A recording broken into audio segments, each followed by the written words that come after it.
Hello po, isang magandang araw po sa ating lahat. And kumusta po kayo? Nandito po kayo ngayon sa tawas po ng Aries. So kung wala po kayong sakit, wag na po ninyong panoorin to. Para ito sa mga tao pong may mga nararamdaman. And nasa Aries po kayo, kung isa po kayong Aries, so ito'y para po sa inyo. And pangatlong segment na po natin to.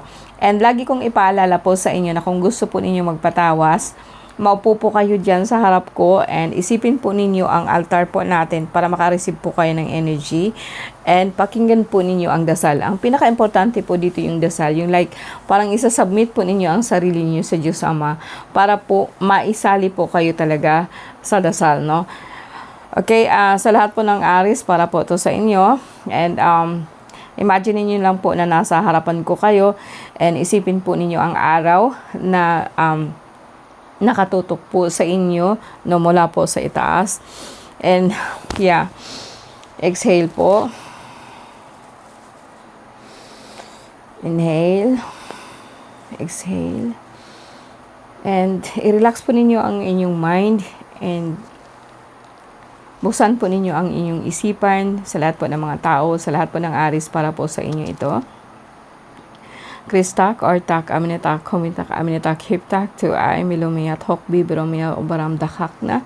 And sa pamagitan po ng poder ng mahal na Ama, Jesus Domini Eterno, Jesus Domini Di, Jesus Rixum Diom, Jesus Emmanuel Ja, Salvador del Mundo, Akdo, Akdom, Akdodom, Jesu Cristo, Yeshua, Salvame, Jaha, Liberame, Lavame.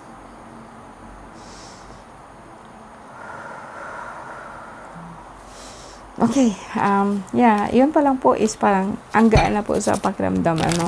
So, sa inyo po to Aries, no, sa lahat ng gustong magpatingin, magpatawas, and kung meron po kayong nararamdaman, so meron pong at the end of every video, meron po tayong closing po na dasal. So, importante po na you go through it, no. Okay, sa ngayon po, may nakita po akong pananakit po ng balakang at saka yung tiyan nyo. No, masakit po ang tiyan para pong bloated po kayo. And then parang nahirapan po kayong huminga. May nararamdaman din po akong yung parang bagang nasa loob kayo ng parang nasa loob, parang nahirapan po kayong huminga, no. And meron po kayong ubo, plema, no. Napakauso po ngayon ang ubo, guys, no, kasi sa pagbabago po ng panahon. Ewan ko lang po sa inyo, pero dito kasi sa amin, parang sa Bicol area is like grabe po yung ulan na inabot namin, tapos nag-start na po siyang uminit and yan, nandyan na po yung mga lamok, no, nandyan na po yung parang masamang hangin po talaga na kung minsan nagbibigay po siya ng masamang ubo, pangangati po dito, no. Eto si Aries po sa ngayon, para pong may problema ka po dito sa my throat, no, parang may nakabara po siya kung minsan. And yung tenga din po ninyo, no, parang yung niyan, parang malagi po siyang may hangin, no.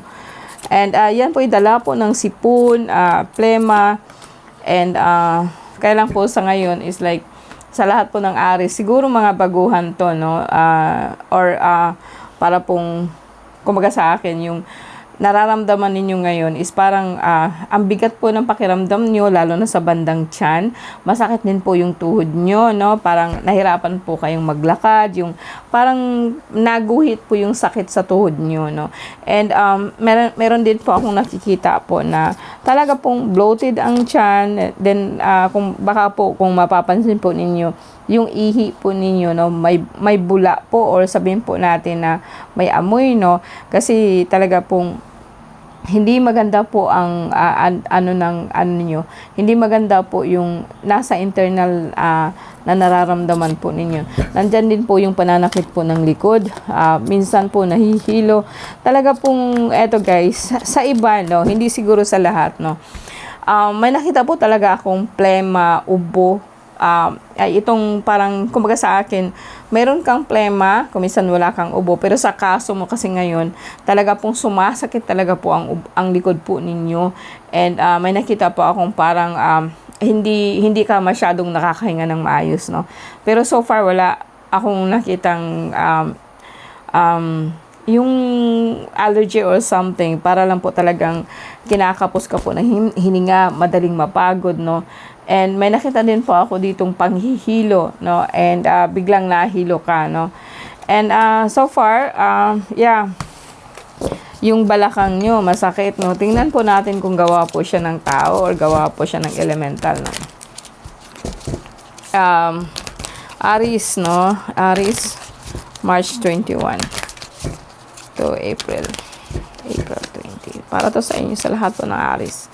Ito kasing ano ko guys is kinuha ko po siya sa oracle card na kung saan iba po ang petsa niya. So mag-focus na lang po ako sa Aries para hindi po kasi ako malilito, no?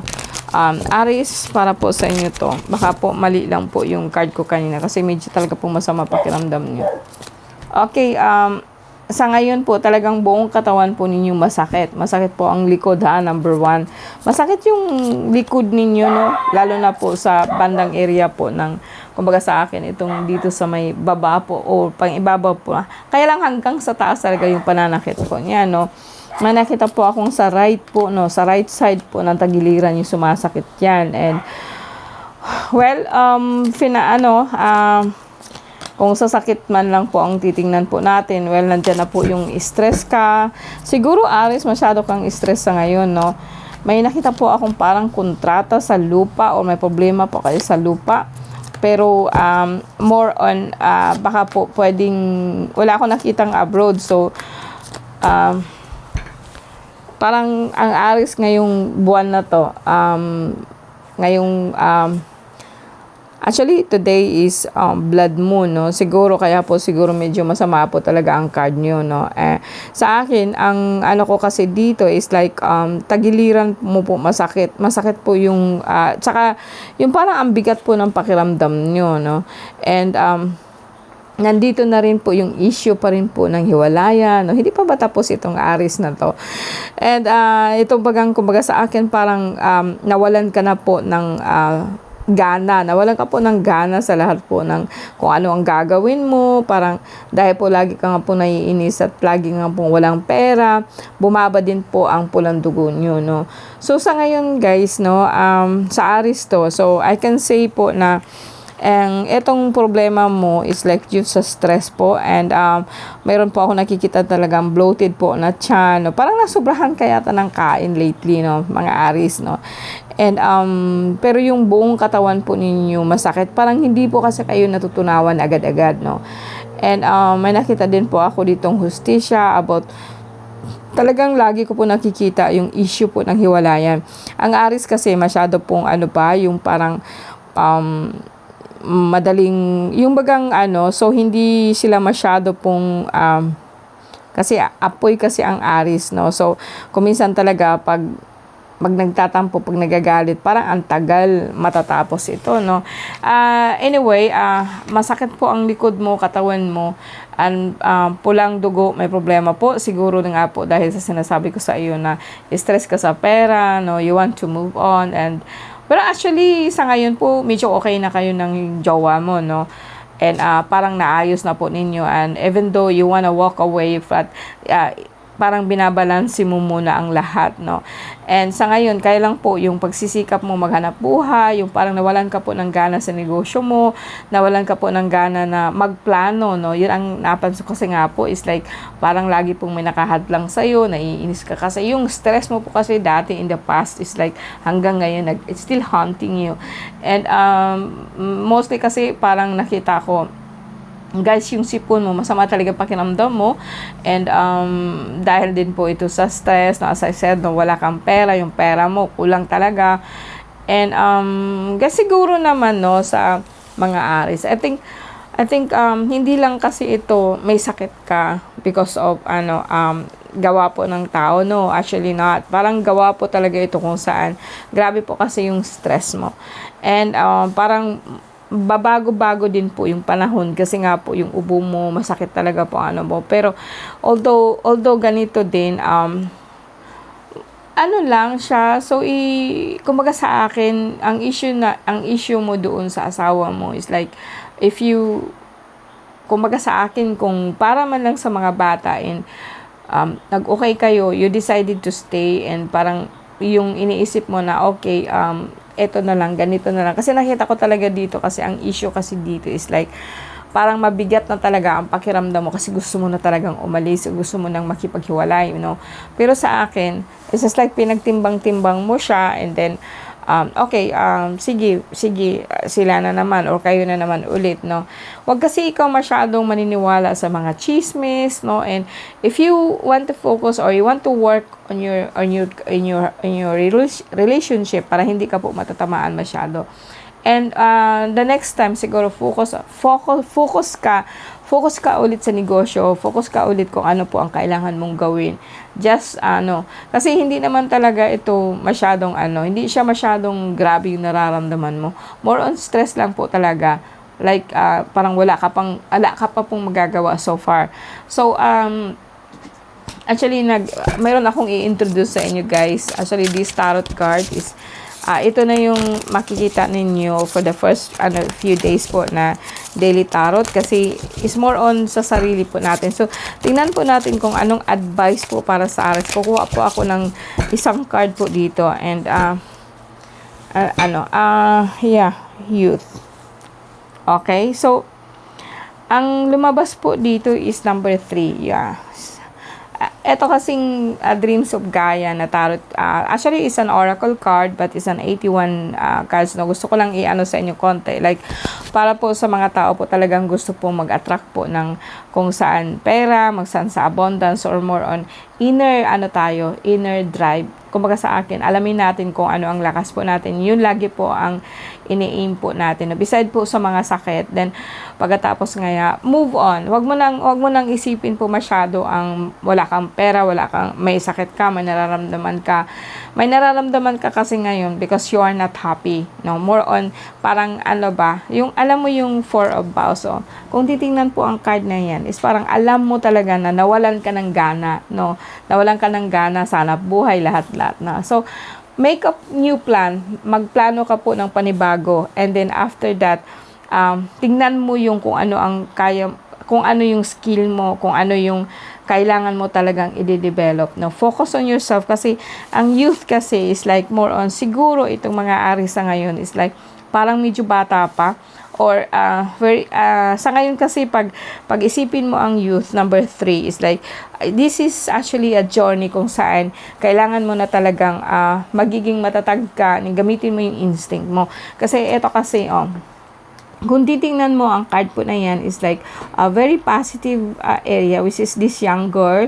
Parang iniisip po niya na ano ba talaga ang option ko, and wala po siyang ibang kasama kundi yung study lang po kung saan magiging so parang nagbibigay sa kanya ng lakas, parang tungkod, and then meron siyang kasamang aso, so and then very yellow po, although ang langit po sa taas niya is like maitim pa, pero may yellow na po siya, may naaaninag na po akong pag-asa kapag eto ang gagawin mo. So sa mga Aries sa ngayon, I think this is how you feel, no matter how old you are.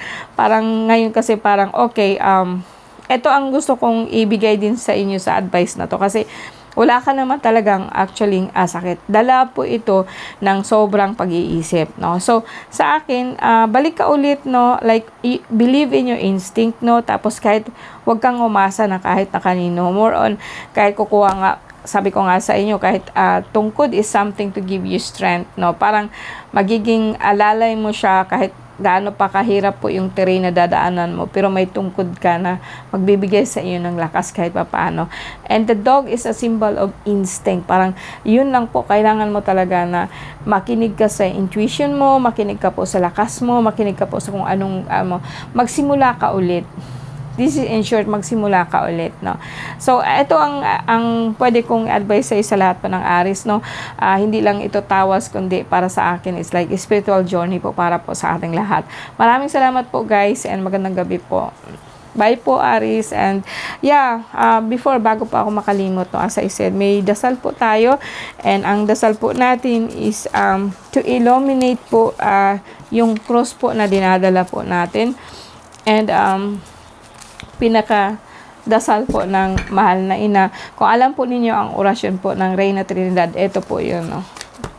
Okay, sa lahat po ng Aries, Reyna Trinidad, Virgo Jesus, Atardarmak Mamitam, Reyna Trinidad, Verbo Jesus, Atardarmak Mamitam, Reyna Trinidad, Verbo Jesus, Atardarmak Mamitam, Adam, Achtam, Adonai, Sancto Cristo, Proxy, Omnipotentiha, Sancto Illuvum, Sempiternos Dios, Omnipotentius Dios, in Cali, in Tierra, Sancto Cruci, Cristo Jesus, Illumini, Populi.